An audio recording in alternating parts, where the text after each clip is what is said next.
Hello बच्चों, welcome to PRS the future academy. आशा करता हूँ कि आप लोग घर पे होंगे, स्वस्थ होंगे और पढ़ाई कर रहे होंगे। पिछले लेक्चर तक हम लोग बात कर रहे थे रिफ्लेक्शन ऑफ लाइट की, और आपने देखा कि रिफ्लेक्शन ऑफ लाइट जो टॉपिक है वो कंप्लीट हो चुका है। अब बचता है रिफ्रैक्शन ऑफ लाइट।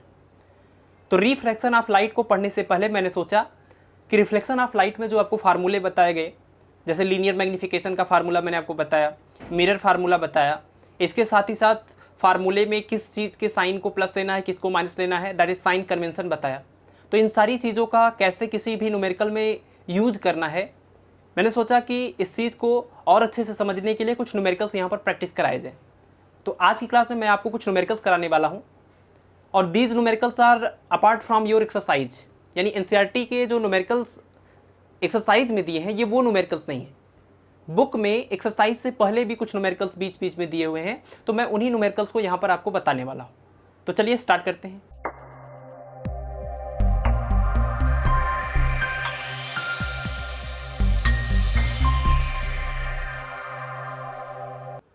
तो सबसे पहला जो मैंने क्वेश्चन लिया है वो बहुत ही सिंपल सा क्वेश्चन है, और ध्यान रखिए कि किसी भी क्वेश्चन को बताने से पहले मैं आपको उस क्वेश्चन में यूज होने वाले हर एक टर्म का जो है पूरा डिटेल आपको यहाँ पर समझाऊंगा। अगर आपने पीछे अभी तक चैप्टर को सही से नहीं पढ़ा है या कुछ चीज़ें वहाँ पर आपको नहीं समझ में आई हैं, तो कोई चिंता की बात नहीं है। न्यूमेरिकल्स को बताने से पहले, इसको सॉल्व करने से पहले, इसमें यूज होने वाली हर एक चीज़ को, इससे रिलेटेड हर एक चीज़ को मैं यहाँ पर पहले एक्सप्लेन करूँगा, फिर जाके मैं इस न्यूमेरिकल को समझाऊंगा। ठीक है। अगर आपने पीछे नहीं भी पढ़ा है तो आपको इस न्यूमेरिकल के साथ पूरा डिटेल दिया जाएगा और साथ में न्यूमेरिकल किया जाएगा, आपको बहुत ही आसानी से समझ में आ जाएगा। ठीक है। तो सबसे पहले शुरुआत करते हैं एक बहुत ही सिंपल क्वेश्चन से। क्वेश्चन नंबर 1 है, radius of curvature of a spherical mirror is 20 centimetre, what is its focal length. That means किसी भी स्फीरिकल मिरर का रेडियस ऑफ कर्वेचर दिया गया है, दैट इज 20 सेंटीमीटर, और पूछ रहे हैं कि इसकी फोकल लेंथ क्या होगी। तो सबसे पहले हम लोग किसी भी एक स्फीरिकल मिरर की बात कर लेते हैं कि उसमें रेडियस ऑफ कर्वेचर क्या होता है, फोकल लेंथ क्या होता है, फिर हम लोग बात करेंगे इस न्यूमेरिकल की। देखिए, स्फीरिकल मिरर की अगर बात करें तो मैंने बताया था कि स्फीरिकल मिरर दो टाइप के होते हैं, कॉन्वेक्स या कॉन्केव, है ना। किस तरफ आपने उस मिरर को पॉलिश किया है, उस सरफेस को पॉलिश किया है, उस पर डिपेंड करता है इसका नाम। अब जैसे मान लीजिए किसी स्फीयर का मैंने छोटा सा पार्ट लिया, ये पूरा एक हॉलो स्फीयर था, उसका मैंने एक पार्ट लिया है, और उसके एक पार्ट में से ये देखिए, ये जो पार्ट लिया है हमने, इसमें हमने आउटसाइड जो सरफेस है उसको हमने पॉलिश कर दिया है, और जो इनवर्ट सरफेस है यानी अंदर की ओर जो सरफेस है वो रिफ्लेक्टिंग सरफेस का काम करेगा। तो डेफिनेशन में मैंने आपको बता दिया है कि अगर रिफ्लेक्शन इनवर्ट सरफेस से हो तो ऐसे मिरर को कहते हैं कॉन्केव मिरर, और अगर रिफ्लेक्शन आउटवर्ड सरफेस से हो तो ऐसे मिरर को कहते हैं कॉन्वेक्स मिरर। अब यहाँ पर इस क्वेश्चन में ना तो कॉन्केव बोला गया है और ना ही कॉन्वेक्स बोला गया है। इसका मतलब आप ये अंडरस्टूड है कि किसी भी मिरर को आप ले सकते हैं, किसी भी स्फीरिकल मिरर को आप ले सकते हैं, चाहे वो कॉन्केव ले लीजिए चाहे वो कॉन्वेक्स ले लीजिए। ठीक है ना। चलिए, तो सिंप्लिसिटी के लिए मैंने ये डायग्राम ले लिया हुआ है, और आप चाहे तो अगर कॉन्वेक्स की बात करें तो मान लीजिए ये वाला पार्ट आप लिए होते और इसको, ये इनवर्ट सरफेस को आपने पॉलिश कर दिया होता, तो ये वाला जो मिरर होता वो कौन सा मिरर हो जाता, ये हो जाता कॉन्वेक्स मिरर, क्योंकि इसमें जो रिफ्लेक्शन होगा वो आउटवर्ड सरफेस से होगा। ठीक है। तो चाहे आप कॉन्केव मिरर लीजिए चाहे आप कॉन्वेक्स मिरर लीजिए, ये दोनों के दोनों किसी एक स्फीरिकल मिरर के ही एक पार्ट होते हैं। और मान लीजिए हमने जो भी इसमें से मिरर लिया हो, उस मिरर का आप जान रहे हैं कि ये मिरर एक किसी स्फीयर का एक पार्ट है, तो उस स्फीयर का अपना एक सेंटर होगा, और उसी पॉइंट को हम लोग बोलते हैं मिरर का सेंटर ऑफ कर्वेचर, और सी से रिप्रेजेंट करते हैं। ठीक है। और इस मिरर का जो मिड पॉइंट होता है, रिफ्लेक्टिंग सरफेस का जो मिड पॉइंट होता है, इसको बोलते हैं मिरर का पोल, और पोल और सेंटर ऑफ कर्वेचर को मिलाती हुई जो लाइन पास होती है इसको बोलते हैं इस मिरर का प्रिंसिपल एक्सिस। जिन लोगों ने चूंकि पीछे का लेक्चर देखा होगा उनको तो ये पता ही होगा, तो उनके लिए तो अच्छा है कि रिवीजन हो जा रहा है, और जिन्होंने नहीं पढ़ा है स्पेशली उनके लिए मैं बता रहा हूँ कि उनको अगर नहीं पीछे का कुछ भी पढ़ा है आपने, तो ये चीज़ देखने के बाद आपका ये क्लियर हो जाएगा न्यूमेरिकल कैसे हम सॉल्व कर रहे हैं। ठीक है। तो ये मिरर हो सकता है, ये मिरर हो सकता है, लेकिन एक स्फीयर का पार्ट है, उसका एक सेंटर है, that is centre of curvature. Reflecting surface का एक मिड पॉइंट है, दैट इज पोल। पोल और सेंटर ऑफ कर्वेचर के बिल्कुल बीच में होता है इस मिरर का फोकस। ठीक है। बिल्कुल बीच में होने का क्या मतलब है, अब देखिए, अगर आप ये करें कि ये सेंटर ऑफ कर्वेचर है, ये पोल है, तो सेंटर ऑफ कर्वेचर और पोल के बीच की जो डिस्टेंस होती है उसको बोलते हैं रेडियस ऑफ कर्वेचर, इसको आर से रिप्रेजेंट करते हैं। ठीक है, आर से। और आपने ये भी देखा कि जो फोकस होता है वो बिल्कुल इसके और इसके बिल्कुल बीच में होता है, तो अगर ये बिल्कुल मिड में है बिल्कुल मिडिल में है, तो इसका मतलब कि ये इस पूरी डिस्टेंस को 2 इक्वल पार्ट में डिवाइड कर रहा है, और 2 इक्वल पार्ट में डिवाइड कर रहा है। दैट मीन्स अगर हम इस पोल और फोकस के बीच की डिस्टेंस को बोल रहे हैं फोकल लेंथ, तो इसका मतलब जितना ये फोकल लेंथ यहाँ से लेकर यहाँ तक की डिस्टेंस है, बिल्कुल वही डिस्टेंस ये भी होगी।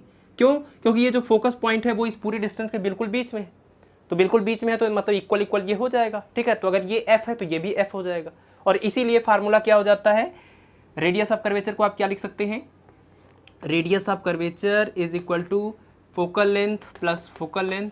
That means radius of curvature is equal to 2 focal length, 2 into focal length. ठीक है, तो ये मैंने आपको फार्मूला बता दिया था कि radius of curvature is equal to 2 into focal length. ठीक है, चलिए अब इस क्वेश्चन में किसी भी स्फीरिकल मिरर की बात हो रही, चूंकि आपको पता नहीं कि कॉन्वेक्स है कि कॉन्केव है, तो सिर्फ हम न्यूमेरिकल वैल्यू की बात करेंगे, उसके साइन की बात नहीं करेंगे, पॉजिटिव नेगेटिव ये सब नहीं सोचेंगे। ठीक है ना, तो स्फीरिकल मिरर का जो रेडियस ऑफ कर्वेचर है वो है 20 सेंटीमीटर। तो रेडियस ऑफ कर्वेचर आप लिख लीजिए कि radius, it is given that radius of curvature, radius of curvature को कैसे रिप्रेजेंट करते हैं, तो कैपिटल आर से। तो radius of curvature R is equal to 20 centimetre. ठीक है, तो अगर आपको रेडियस ऑफ कर्वेचर आर की वैल्यू मिल गई तो फोकल लेंथ पता करना है। तो फोकल लेंथ कैसे आएगा, यही वाला फार्मूला यूज करते हैं। फार्मूले में देखिए R is equal to, formula क्या होता है, R is equal to 2 into F, और आर की जगह पर वैल्यू कितनी रख सकते हैं, 20 पुट कर सकते हैं। तो ये वैल्यू पुट करिए आप यहाँ पर, तो यह जाएगा 20 is equal to 2 into F, और इसको ट्रांसपोज करेंगे तो ये जो 2 फोकस में मल्टीप्लाई कर रहा है ये इस साइड आके इसमें डिवाइड करेगा, और जब डिवाइड करेगा 20/2 कितना आ जाएगा, 10 आ जाएगा। तो focus F is equal to आ जाएगा 10 सेंटीमीटर।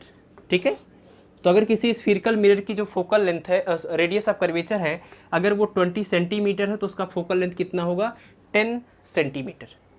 मुझे उम्मीद है कि ये जो क्वेश्चन है आपको अच्छे समझ में आ गया होगा, और इसके साथ ही साथ ये सारी चीज़ें रिवाइज भी हो गई होंगी। ठीक है ना, चलिए तो क्वेश्चन नंबर 1 आप नोट कर लीजिए, और जितने भी क्वेश्चन मैं यहाँ पर बता रहा हूँ उन सबको आपको कलेक्ट करते जाना है, और पीछे जो मैंने अभी लेक्चर पढ़ाए हैं आपको थियरी के, उन सबको जहाँ पर आप नोट कर रहे हैं वहीं पर आपको इसको भी नोट कर लेना है। ठीक है ना, तो एक अच्छा सा नोट्स आपका रेडी हो जाएगा। और इस तरीके से न्यूमेरिकल बताने के बाद मैं अभी आपको एक्सरसाइज के न्यूमेरिकल्स भी बताऊंगा, तो पहले अभी कुछ प्रैक्टिस कर लेते हैं फार्मूलों को समझने के लिए। लास्ट में चैप्टर खत्म होने के बाद एक्सरसाइज के भी न्यूमेरिकल्स करेंगे एनसीईआरटी बुक के। तो चलिए क्वेश्चन नंबर 1 हो गया, अब क्वेश्चन नंबर 2 देखते हैं। क्वेश्चन नंबर 2 देखिए, focal length of a convex mirror is 10 centimetre. तो सबसे मेन जो पॉइंट आपको यहाँ पर ध्यान रखना है, दैट इज ये कॉन्वेक्स मिरर की बात हो रही है। ठीक है ना, तो focal length of convex mirror is 10 centimetre, an object is kept at 20 centimetre from the pole of the mirror.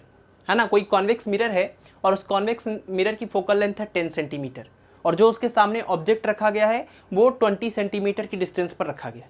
ठीक है, तो कह रहे हैं कि find the position of image, यानी अगर हम यहाँ पर डायग्राम बना दें, जैसे कि आप जानते हैं कि ये कॉन्वेक्स मिरर है, अभी मैंने क्वेश्चन नंबर 1 में ही बता दिया आपको, ये कॉन्वेक्स मिरर है, तो इसका अपना एक ये प्रिंसिपल एक्सिस होता है, और इस वाले पॉइंट को बोलते हैं पोल, इस वाले पॉइंट को बोलते हैं फोकस, इसको बोलते हैं सेंटर ऑफ कर्वेचर। अब कह रहे हैं कि इस कॉन्वेक्स मिरर की जो फोकल लेंथ है वो कितनी है, वो है 10 सेंटीमीटर। फोकल लेंथ क्या होता है, तो focal length is the distance between the pole and focus of the mirror. ठीक है, तो पोल और फोकस के बीच की जो डिस्टेंस है उसको बोलते हैं फोकल लेंथ, और उसको कैसे रिप्रेजेंट करते हैं, तो फोकल लेंथ को रिप्रेजेंट करते हैं स्मॉल एफ से। तो फोकल लेंथ गिवन है ये, focal length F is equal to 10 centimetre.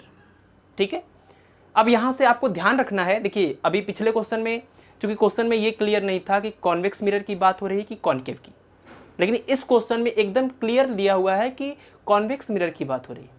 तो कॉन्वेक्स मिरर हो या कॉन्केव मिरर हो, जब आपको क्लियर हो जाए कि मिरर कौन सा है तो आपको साइन कन्वेंशन का भी ध्यान रखना है। ठीक है, और क्वेश्चन में जो वैल्यूज दी जाए उसमें आपको उनका साइन भी यूज करते रहना। जैसे अब ये कॉन्वेक्स मिरर दिया है, तो कॉन्वेक्स मिरर दिया है तो इसकी फोकल लेंथ एफ की वैल्यू 10 सेंटीमीटर तो है, लेकिन अब ये 10 सेंटीमीटर प्लस में कि माइनस में, तो इसके लिए जो रूल्स मैंने बताए थे साइन कन्वेंशन में, वो रूल्स यहाँ पर फिर से देख लीजिए कि पोल से, ये पोल होता है, आप जानते हैं कि पोल से ही किसी भी डिस्टेंस को मेजर करते हैं। तो पोल से अगर ये हम यहाँ पर फिर से अलग से दिखा रहे हैं कि अगर पोल से राइट साइड में मेजर करेंगे कोई डिस्टेंस तो वो पॉजिटिव होती है। ठीक है, लेफ्ट साइड में मेजर करेंगे तो वो नेगेटिव होती है, अपवर्ड डायरेक्शन में मेजर करेंगे तो वो पॉजिटिव होती है, और डाउनवर्ड डायरेक्शन में मेजर करेंगे तो वो नेगेटिव होती है। ठीक है ना, ये होता था हमारा, ये इसको बोलते थे साइन कन्वेंशन के रूल्स। तो according to sign convention pole के राइट साइड में जो भी डिस्टेंस मेजर किए जाते हैं दैट इज पॉजिटिव। और यहाँ पर आप क्वेश्चन में देखिए कि इसका जो फोकल लेंथ हम मेजर कर रहे हैं वो पोल के राइट साइड में मेजर किया हमने कि लेफ्ट में। तो आप देखेंगे जो फोकस है वो पोल के राइट साइड में है, यानी कि ये पूरी डिस्टेंस कैसी होगी, तो ये पूरी डिस्टेंस होगी पॉजिटिव, है ना। और आपको याद भी कर लेना चाहिए कि कॉन्वेक्स मिरर की फोकल लेंथ उसका रेडियस ऑफ कर्वेचर पॉजिटिव होता है और कॉन्केव मिरर का फोकल लेंथ और रेडियस ऑफ कर्वेचर नेगेटिव होता है। ठीक है, चलिए तो यहाँ पर आप यहाँ पर लगा देंगे क्या, पॉजिटिव साइन, ये हो जाएगा पॉजिटिव साइन। नेक्स्ट है कि object is kept at 20 centimetre. जो ऑब्जेक्ट रखा गया इस मिरर के सामने वो इससे 20 सेंटीमीटर की डिस्टेंस पर रखा गया है। अब आप सोचेंगे कि 20 सेंटीमीटर राइट में रखें कि लेफ्ट में रखें, तो ध्यान रखना है आपको कि हम लोग लेंस आगे पढ़ेंगे, चाहे आप लेंस का क्वेश्चन करेंगे चाहे आप मिरर का क्वेश्चन कर रहे हैं, हर केस में आपको ऑब्जेक्ट को किधर रखना है, पोल के लेफ्ट साइड में। ठीक है ना, तो ऑब्जेक्ट को हमेशा हम लोग रखेंगे पोल के लेफ्ट साइड में। और पोल के लेफ्ट साइड में अगर हमने मान लीजिए यहाँ पर ऑब्जेक्ट रख दिया तो ये डिस्टेंस कितनी है यहाँ से लेकर ये पोल तक, ये है 20 सेंटीमीटर, ये केस है। तो 20 सेंटीमीटर डिस्टेंस पर अगर आपने ऑब्जेक्ट रखा है इसका मतलब कि डिस्टेंस ऑफ ऑब्जेक्ट, है ना। नेक्स्ट पॉइंट हो जाएगा डिस्टेंस ऑफ ऑब्जेक्ट। और कैसे रिप्रेजेंट करते हैं डिस्टेंस ऑफ ऑब्जेक्ट को, तो स्मॉल यू से, u is equal to 20 centimetre. अब इसको पॉजिटिव लेंगे कि नेगेटिव लेंगे, तो according to sign convention pole के लेफ्ट में जो डिस्टेंस मेजर की जाती है लेफ्ट में वो हमेशा कैसी होती है, नेगेटिव। और ये डिस्टेंस लेफ्ट में है तो इसलिए इसको क्या ले लेंगे, माइनस में। ओके, तो इस तरीके से जो क्वेश्चन में जो वैल्यूज दी गई थी उसमें आपने साइन कन्वेंशन का इस्तेमाल इस तरीके से करते हुए ये दोनों वैल्यूज आपने लिख ली। अब पूछ ये रहे हैं कि what is the position of image, मतलब ये जो आपने यहाँ पर ऑब्जेक्ट रखा है, तो आप जानते हैं ना कि मिरर के सामने ऑब्जेक्ट रखेंगे तो उसका इमेज बनेगा कहीं ना कहीं, तो वो इमेज कितनी डिस्टेंस पर बनेगा, पोल से कितनी डिस्टेंस पर बनेगा, राइट साइड में बनेगा कि लेफ्ट साइड में बनेगा, ये आपको बताना है। तो राइट साइड में बनेगा कि लेफ्ट साइड में बनेगा, पहले तो ये क्लियर कर लीजिए। देखिए जो कॉन्वेक्स मिरर होते हैं वो हमेशा वर्चुअल और इरेक्टेड इमेज बनाते हैं, ठीक है। और जो वर्चुअल और इरेक्टेड इमेज होते हैं वो हमेशा पोल के राइट साइड में बनते हैं। तो एक बात तो कन्फर्म है कि इससे जो इमेज बनेगा वो इधर राइट साइड में कहीं पर बनेगा। और वो भी आप जानते हैं कि कहाँ पर बन सकता है, तो ज़्यादा से ज़्यादा फोकस और पोल के बीच में कहीं पर भी बन सकता है, ठीक है। और अगर राइट साइड में इमेज बनेगा तो इमेज की जो डिस्टेंस आएगी वो पॉजिटिव आनी चाहिए। तो चलिए सॉल्व करते हैं। और सॉल्व कैसे करेंगे, यानी हमको डिस्टेंस ऑफ इमेज पता करना है, हमको जो सॉल्व करके पता करना है that is distance of image. Distance of image का मतलब वही पोजीशन ऑफ इमेज, और इसको हम लोग कैसे रिप्रेजेंट करते हैं, v से, ठीक है, v से रिप्रेजेंट करते हैं।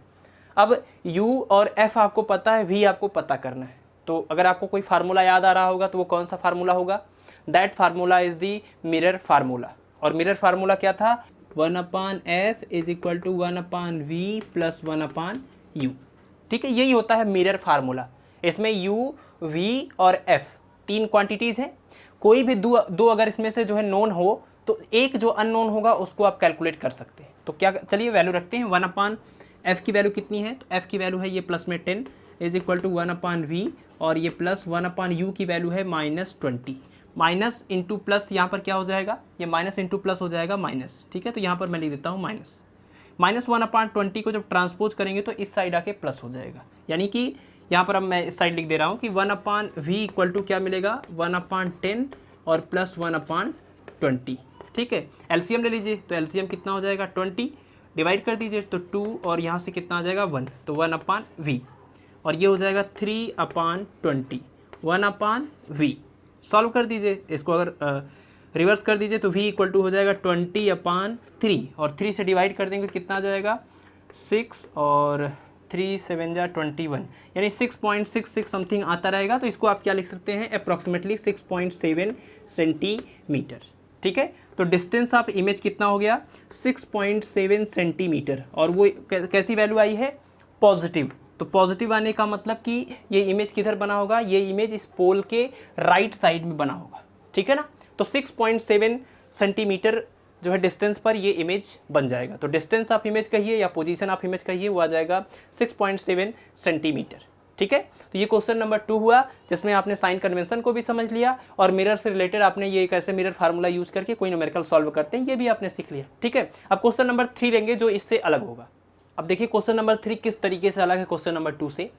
तो क्वेश्चन नंबर 2 में हम लोगों ने जो सॉल्व किया था क्वेश्चन वो कॉन्वेक्स मिरर के लिए था, और ये जो क्वेश्चन है वो कॉन्केव मिरर के लिए, ठीक है। तो साइन कन्वेंशन किस तरीके से यूज करना है उसको हम लोग यहाँ पर देखेंगे और इसको सॉल्व करके जो इसमें पूछ रहे हैं उसकी वैल्यू कैलकुलेट करेंगे, ठीक है। देखिए क्या दिया है, focal length of concave mirror is 20 centimetre, find the position of image, यानी इमेज की पोजीशन पूछ रहे हैं, डिस्टेंस पूछ रहे हैं, of an object which kept 30 centimetre in front of mirror, यानी कॉन्केव मिरर के सामने 30 सेंटीमीटर की डिस्टेंस पर ऑब्जेक्ट रखा गया है, तो पूछ रहे हैं कि उसकी इमेज कितनी डिस्टेंस पर बनेगी, और जो मिरर है वो कॉन्केव मिरर है, उसकी फोकल लेंथ है 20 सेंटीमीटर, ठीक है। तो सबसे पहले तो यहाँ पर मैं आपको कॉन्केव मिरर यहाँ पर बना के दिखा दूँ।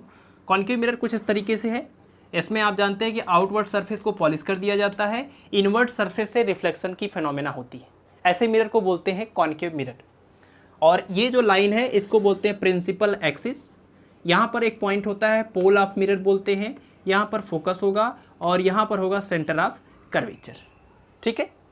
तो ये कॉन्केव मिरर हो गए और इससे रिलेटेड ये 3 पॉइंट्स हो गए। अब इस क्वेश्चन में जो वैल्यू दी है वो है कॉन्केव मिरर की फोकल लेंथ यानी कि 20 सेंटीमीटर। पहले तो आप ये देखिए कॉन्केव मिरर की जो फोकल लेंथ होगी वो पोल के राइट में है कि लेफ्ट में, तो आप देखेंगे कि पोल के ये लेफ्ट में है ना, ये लेफ्ट में है, और लेफ्ट में जो डिस्टेंस मेजर की जाती हैं वो सब डिस्टेंस नेगेटिव होती है, ठीक है। तो लेफ्ट में अगर इस डिस्टेंस को इधर मेजर करेंगे तो ये नेगेटिव होगी, और इसीलिए हम लिखेंगे कि फोकल लेंथ, चूँकि ये बात कॉन्केव मिरर की हो रही है ना, ये पॉइंट आउट करना बहुत ज़रूरी है, नहीं तो आप इसको पॉजिटिव लिख देते अगर ये कॉन्वेक्स होता तो, ठीक है। तो कॉन्केव मिरर की बात हो रही, इसीलिए फोकल लेंथ ऑफ मिरर, जिसको स्मॉल एफ से रिप्रेजेंट करेंगे, और इसकी वैल्यू है 20 सेंटीमीटर। तो ये 20 सेंटीमीटर और ये लेफ्ट में होने की वजह से नेगेटिव, ठीक है। अब आगे करेंगे find the position of image. Position of image का मतलब वी की वैल्यू पूछ रहे हैं, और फिर दिया है कि of an object which kept at 30 centimetre, यानी डिस्टेंस ऑफ ऑब्जेक्ट है, डिस्टेंस ऑफ ऑब्जेक्ट जिसको हम लोग रिप्रेजेंट करते हैं स्मॉल यू से, u is equal to 30 centimetre. और आप जानते हैं कि डिस्टेंस ऑफ ऑब्जेक्ट जो होता है वो हमेशा निगेटिव होता है, क्योंकि ऑब्जेक्ट जो है हम लोग ना हमेशा इस मिरर के इस पोल के लेफ्ट में रखते हैं, तो इधर कहीं पर हम ऑब्जेक्ट को रखेंगे, पोल के लेफ्ट में ही हमेशा हम लोग इमेज को ऑब्जेक्ट को रखते हैं, और लेफ्ट में जो डिस्टेंस होती हैं साइन कन्वेंशन के अकॉर्डिंग वो निगेटिव होती हैं, तो ये नेगेटिव हो जाएगी, ठीक है ना। चलिए, तो u की वैल्यू 30 सेंटीमीटर लेकिन नेगेटिव, ओके। चलिए, f की वैल्यू मिल गई, u की वैल्यू मिल गई, अब आपसे पूछ रहे हैं v की value, that means distance of image. तो डिस्टेंस ऑफ इमेज यानी कि यहाँ पर लिख लेते हैं डिस्टेंस ऑफ इमेज, या पोजीशन ऑफ इमेज भी इसको कहते हैं, डिस्टेंस या पोजीशन ऑफ इमेज v की वैल्यू पूछ रहे हैं। तो अब देखिए एफ यू मिल गया, तो v की वैल्यू पता करने का एक ही तरीका हो सकता है, वो है मिरर फार्मूला। और ध्यान रखिएगा कि जो मिरर फार्मूला हम लिखते हैं, ये मिरर फार्मूला क्या लिखते हैं, तो जो मिरर फार्मूला हम लोग लिखते हैं 1/f equal to 1/v plus 1/u। ये मिरर फार्मूला कॉन्वेक्स मिरर के लिए भी लगता है, कॉन्केव के लिए भी लगता है। तो ये नहीं सोचना है आपको कि कॉन्केव मिरर है तो फार्मूला अलग हो जाएगा या कहीं पर माइनस कर देंगे। जो फार्मूला कॉन्केव के लिए है वही फार्मूला कॉन्वेक्स के लिए भी है, ठीक है। तो यही फार्मूला हम यहाँ पर यूज करेंगे। चलिए, 1/, वैल्यू रखिए 1/f की वैल्यू, फोकल लेंथ है -20 इज इक्वल टू 1/v की वैल्यू पता करना है, प्लस 1/u की वैल्यू कितनी है, तो u की वैल्यू है -30।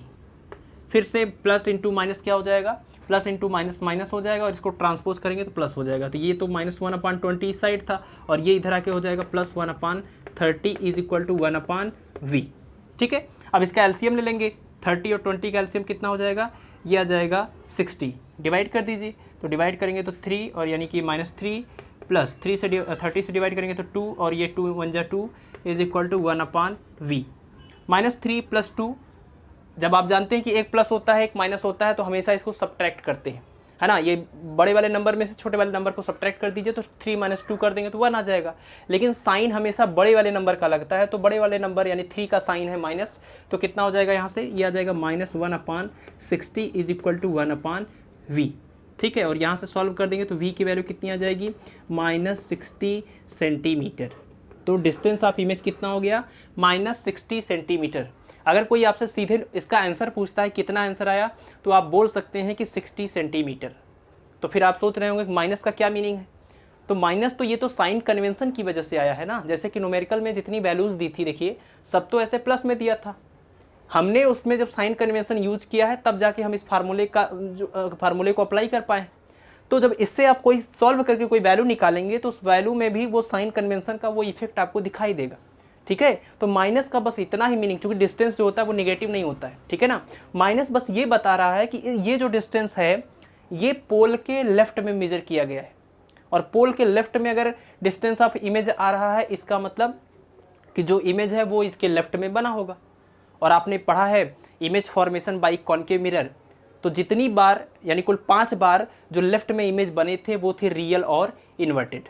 तो अगर आपसे इसी क्वेश्चन में ये भी पूछे होते कि find out the position of image and also it's nature, तो अगर इसका नेचर भी बताना होता तो लेफ्ट में जो इमेज बनते थे वो कैसे होते थे, वो होते थे रियल और इन्वर्टेड, ठीक है।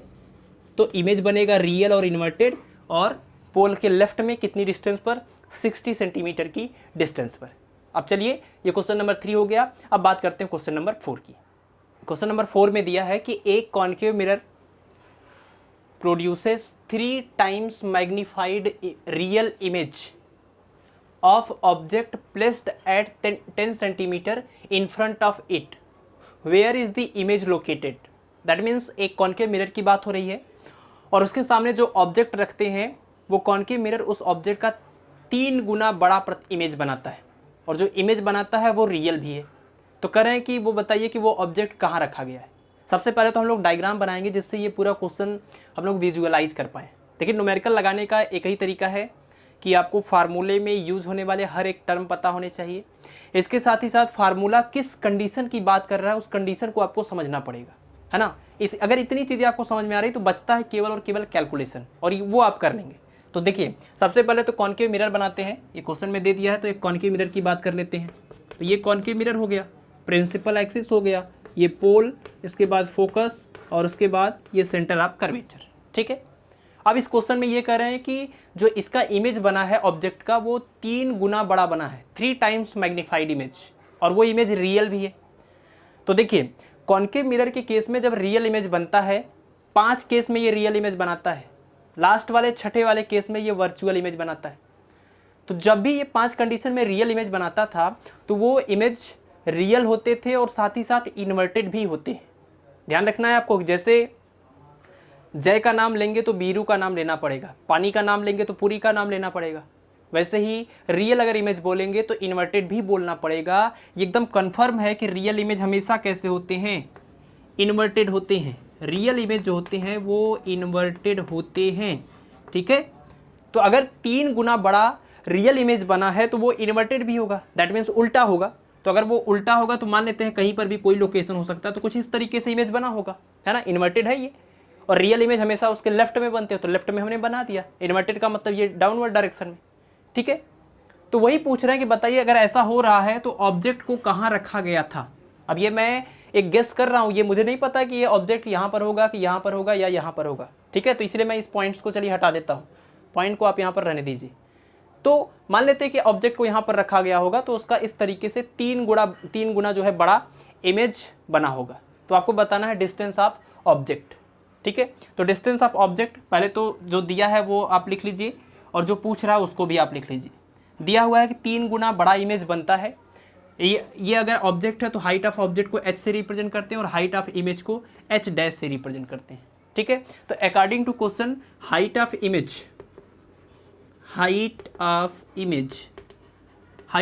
दैट मीन्स h डैश, ये कितना है, तो h डैश जो है यानी हाइट ऑफ जो इमेज है वो हाइट ऑफ ऑब्जेक्ट से 3 गुना बड़ा है। इसका मतलब 3 times into the height of object, है ना। h dash is equal to 3 into h। अब यहाँ पर एक और बात आती है कि क्या ये हाइट पॉजिटिव होगी, हाइट ऑफ इमेज जो आप निकाल रहे हैं 3 इंटू h, क्या ये पॉजिटिव होगी।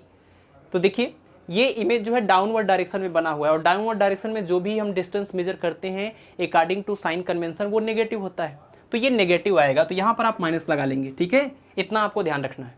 तो तो H dash is equal to 3 into H हो गया। अब कह रहे हैं कि ऑब्जेक्ट जो है, image of object placed at 10 centimetre, जो ऑब्जेक्ट है वो 10 सेंटीमीटर के डिस्टेंस पर रखा गया है, यानी डिस्टेंस ऑफ ऑब्जेक्ट यानी यहाँ पर दिया हुआ है, हमको डिस्टेंस ऑफ इमेज पता करना है ना। अभी मैं पीछे जो है मैंने उल्टा बोल दिया था, तो डिस्टेंस ऑफ ऑब्जेक्ट दिया हुआ है, डिस्टेंस ऑफ इमेज हमको पता करना है।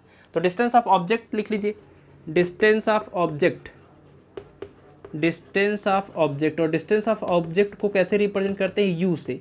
यू की वैल्यू कितनी है, 10 सेंटीमीटर, और ऑब्जेक्ट को लेफ्ट में रखें हैं तो माइनस में आ जाएगा ये, ठीक है, यू की वैल्यू माइनस में आ जाएगी। अब आपको पता करना है डिस्टेंस ऑफ इमेज, यानी कि v की वैल्यू पता करनी है। डिस्टेंस ऑफ इमेज v से रिप्रेजेंट करते हैं, distance of image, distance of image v की वैल्यू, ठीक है। इस तरह के सवालों में एक ही बात आपको ध्यान रखना है, जब height of image, height of object की बात अगर चले तो तुरंत आपके दिमाग में फार्मूला आना चाहिए लीनियर मैग्निफिकेशन का, है ना। लीनियर मैग्निफिकेशन क्या होता है, तो मैं यहाँ पर फार्मूला डिस्कस कर दे रहा हूँ।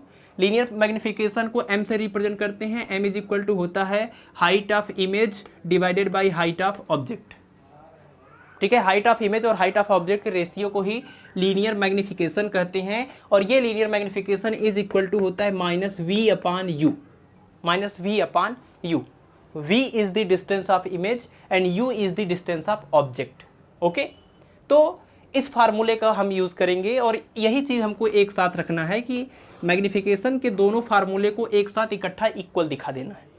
तो अगर आप इसको इक्वल दिखाएंगे, यहाँ पर मैं लिख रहा हूँ, देखिए कि H dash upon H is equal to होता है माइनस वी अपान यू की। और क्यों इक्वल होता है, क्योंकि ये दोनों के दोनों लीनियर मैग्निफिकेशन है, तो इक्वल ही होंगे, ठीक है। चलिए, अब एच डैश अपान एच की वैल्यू आपको रखनी है, तो जरा इस वाले रिलेशन से आप देखिए कि H dash is equal to minus 3 into H, अगर इसको सॉल्व करते तो आपको मिल जाता है एच डैश अपान एच, है ना, एच डैश अपान एच, और इज इक्वल टू कितना, -3। H dash upon H is equal to -3, तो यहाँ पर वैल्यू रख दीजिए -3।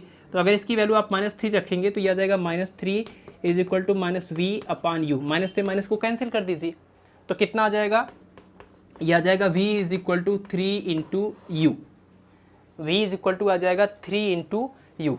और आपसे जो क्वेश्चन पूछा गया था वो पूछा गया था v की value, that means distance of image. तो distance of image v is equal to 3 into distance of object.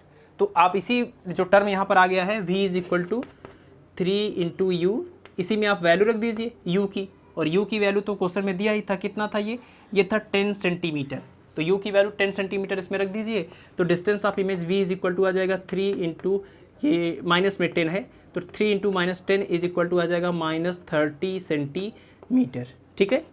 तो डिस्टेंस ऑफ इमेज आ गया -30 सेंटीमीटर, यानी कि जो इमेज बन रहा है वो 30 सेंटीमीटर के डिस्टेंस पर बन रहा है, और माइनस का मतलब कि लेफ्ट में। और लेफ्ट में क्यों, क्योंकि जो इमेज था वो कैसा इमेज था, वो इमेज था रियल इमेज हमेशा लेफ्ट में बनती है, ठीक है। देखिए क्वेश्चन नंबर 5 जो है वो क्वेश्चन नंबर बिल्कुल 4 के कॉन्सेप्ट पर बेस्ड है, लेकिन इस क्वेश्चन की जो लैंग्वेज है वो थोड़ी अलग है। तो इस तरीके से भी क्वेश्चन पूछे जाते हैं, लैंग्वेज उसकी जो है हर बार चेंज कर दी जाती है, जबकि क्वेश्चन में सारा कॉन्सेप्ट वही होता है, सारे फार्मूले वही लगते हैं, फिर भी कुछ स्टूडेंट इनको नहीं समझ पाते हैं और छोड़ देते हैं। तो चलिए इसको देखते हैं, इसमें क्या है। दिया हुआ है कि radius of curvature of a concave mirror is 20 centimetre. फिर से एक कॉन्केव मिरर की बात हो रही है, तो आप कॉन्केव मिरर का डायग्राम बना लेंगे, और इस कॉन्केव मिरर का रेडियस ऑफ कर्वेचर दिया हुआ है, रेडियस ऑफ कर्वेचर जिसको r से रिप्रेजेंट करते हैं, तो रेडियस ऑफ कर्वेचर r की वैल्यू है 20 सेंटीमीटर। रेडियस ऑफ कर्वेचर क्या होता है, distance between the centre of curvature and pole of mirror. तो सेंटर ऑफ कर्वेचर यहाँ पर कहीं होगा, और ये हो जाएगा पोल, यहाँ बीच में हो जाएगा फोकस, ठीक है। तो रेडियस ऑफ कर्वेचर इसके और इसके बीच की इस डिस्टेंस को बोलते हैं, ये डिस्टेंस को बोलते हैं रेडियस ऑफ कर्वेचर। और आप देख रहे हैं कि ये डिस्टेंस लेफ्ट में है तो नेगेटिव होगा, तो r is equal to -20 centimetre for concave mirror, okay. आगे दिया हुआ है कि where should an object be placed, क्योंकि ऑब्जेक्ट को कितनी दूर रखें in front of the mirror so that the real image of double size of object is formed. करें कि इस कॉन्केव मिरर के सामने किसी ऑब्जेक्ट को कितनी डिस्टेंस पर रखें कि इसका रियल इमेज बने, और जो रियल इमेज बने वो इस ऑब्जेक्ट की साइज का डबल हो, यानी कि 2 गुना हो, ठीक है। तो रियल इमेज बनेगा, इसका मतलब कि वो इन्वर्टेड भी होगा, तो सपोज कर लीजिए कि इस तरीके से कहीं बन सकता है, ठीक है। और अगर इसकी हाइट आप कह रहे हैं कि h है, तो इसकी हाइट को आप बोलते हैं H dash, height of image को एच डैश बोलते हैं, हाइट ऑफ ऑब्जेक्ट को एच बोलते हैं। According to question height of image is equal to height 2 into height of object, है ना, क्योंकि height of image is equal to double of the height of the object का मतलब है कि H dash is equal to 2 into H. लेकिन आप देख रहे हैं कि ये रियल इमेज है, इन्वर्टेड तो होगा ही, और अगर डाउनवर्ड डायरेक्शन में ये बना है तो इसकी हाइट जो हम यहाँ पर लिख रहे हैं वो नेगेटिव आना चाहिए, तो यहाँ पर हमको जो है माइनस साइन लगाना पड़ेगा, ठीक है। तो H dash is equal to 2 into H, इतना तो लिख सकते हैं अकॉर्डिंग टू क्वेश्चन। अब आपसे पूछा क्या जा रहा था, where should an object be placed, object को कितनी दूर रखें, यानी आपसे पूछ रहे हैं डिस्टेंस ऑफ ऑब्जेक्ट यू की value, distance of object U की वैल्यू आपसे पूछ रहे हैं। तो यू की वैल्यू पूछ रहे हैं, तो मैंने आपको बताया था कि जब भी कभी height of object, height of image की बात हो तो सीधे सीधे आपको मैग्नीफिकेशन के फार्मूले से रिलेट करना है इसको, ठीक है। तो बस वहीं पर हम लोग सीधे जाते हैं। देखिए H dash is equal to -2 into H, तो क्या यहाँ से हम अगर इसको डिवाइड करें ट्रांसपोज करके तो एच डैश अपान एच की वैल्यू मिलेगी। तो एच डैश अपान एच की वैल्यू कितनी आ जाएगी, -2, है ना। एच डैश अपान एच की वैल्यू आ गई -2, और आप जानते हैं कि H dash upon H is known as linear magnification, और ये लीनियर मैग्नीफिकेशन जो एच डैश अपान एच है वो और इसके इक्वल होता है, ये इक्वल होता है -v अपान यू की, है ना, यही मैग्नीफिकेशन का फार्मूला होता है। तो ये आपस में इक्वल होते हैं बिल्कुल, और एच डैश अपान एच की वैल्यू कितनी है, -2। तो जब इसमें हम लोग वैल्यू रखेंगे तो कितना मिल जाएगा, ये आ जाएगा v is equal to -v upon U is equal to -2, minus से माइनस कैंसिल हो जाएगा।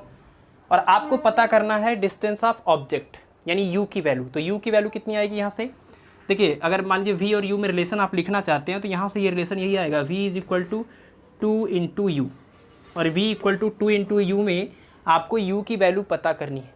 और आप यहाँ से देखिए कि u की वैल्यू तभी आपको मिलेगी जब आप v की वैल्यू पता कर पाएंगे, है ना। और v की वैल्यू इस क्वेश्चन में कहीं नहीं दिया है कि इमेज कितनी डिस्टेंस पर बना है, लेकिन रेडियस ऑफ कर्वेचर आपको दिया है। अब बताइए अगर रेडियस ऑफ कर्वेचर दिया तो फोकल लेंथ आप निकाल लेंगे, क्योंकि आपको मैंने फार्मूला बता दिया कि रेडियस ऑफ कर्वेचर जो है वो 2 इंटू फोकल लेंथ के इक्वल होता है। तो रेडियस ऑफ कर्वेचर की जगह पर 2 इंटू फोकल लेंथ लिख दिया, और ये इक्वल टू -20, 2 से डिवाइड कर देंगे तो f की वैल्यू आ जाएगी -10 सेंटीमीटर। इसका मतलब फोकल लेंथ मिल गया, है ना, रेडियस ऑफ कर्वेचर से फोकल लेंथ मिल गया। फोकल लेंथ अगर आपको मिल गया है और आपको u की वैल्यू पता करनी है तो एक तरीका हो सकता है कि हम मिरर फार्मूला यूज करें। मिरर फार्मूला दैट मीन्स आप जानते हैं मिरर फार्मूला क्या होता है, 1/f is equal to 1/v plus 1/u, ये फार्मूला होता है, ठीक है। इस फार्मूले में आपको u की वैल्यू पता करनी है, आपको f की वैल्यू पता है, लेकिन आपको v की वैल्यू भी नहीं पता है। तो ये सवाल थोड़ा स्पेशल रहा। इसमें आप देखिए तो v की वैल्यू आपको u के फॉर्म में पता है, और अगर v की वैल्यू आप u के फॉर्म में यहाँ पर रख देंगे तो इस पूरे इक्वेशन में खाली एक वेरिएबल बचेगा, दैट इज u, और वही हमको कैलकुलेट भी करना है। तो कुछ मत करिए, बस v की वैल्यू u के फॉर्म में पता करके, फोकल लेंथ पता करके, इन दोनों वैल्यूज को आप इस इक्वेशन में पुट कर दीजिए, u की वैल्यू निकल आएगी। रखते हैं 1/f की वैल्यू कितनी है, तो f की वैल्यू है -10 is equal to 1/v, v की वैल्यू कितनी है, ये 2u, और प्लस में 1/u, 1/2u plus 1/u, plus करना है तो एलसीएम ले लेंगे, एलसीएम में आ जाएगा यहाँ से 2u, डिवाइड करेंगे तो ये 1 प्लस यहाँ से डिवाइड करेंगे तो 2, और ये 2 हो जाएगा, तो 1/, ये -1/10, तो 2 + 1 3, और इस क्रॉस मल्टीप्लिकेशन करिए तो क्या आ जाएगा, 2u इज इक्वल टू -30, तो u इज इक्वल टू -30/2 यानी कि -15 सेंटीमीटर। डिस्टेंस ऑफ ऑब्जेक्ट क्या हो गया, -15 सेंटीमीटर, यानी जो ऑब्जेक्ट होगा उसको हमें इस मिरर से 15 सेंटीमीटर के डिस्टेंस पर रखना होगा, वो भी किधर, तो माइनस जो है वैल्यू, ये माइनस जो आ रही है ये क्या बता रहा है, direction should be to the left of the pole of mirror, इस पोल से लेफ्ट में हमको ऑब्जेक्ट को रखना पड़ेगा, तभी जाके ये इमेज जो है रियल बनेगा और डबल साइज का बनेगा, ठीक है। तो ये आज की क्लास के थे कुछ 5 इंपॉर्टेंट न्यूमेरिकल्स, जिसकी हेल्प से आप रिफ्लेक्शन ऑफ लाइट को और अच्छे से समझ जाएंगे, ठीक है। तो आपको क्या करना है, आप रिफ्लेक्शन ऑफ लाइट टॉपिक पूरी तरह से कंप्लीट हो गया, आपको सारे फार्मूले रिवाइज कर लेने हैं, न्यूमेरिकल्स की प्रैक्टिस कर लेनी है। इसके अलावा अगर आपके पास न्यूमेरिकल्स अवेलेबल है, बुक में और भी क्वेश्चंस हैं, एक्सरसाइज में हैं, आप उनको भी करिए, ठीक है, और इसको नोट्स, एक अच्छा सा नोट्स बना लीजिए। तो मिलते हैं आपसे नेक्स्ट लेक्चर में, और अगले लेक्चर में हम लोग स्टार्ट करेंगे refraction of light. Thank you.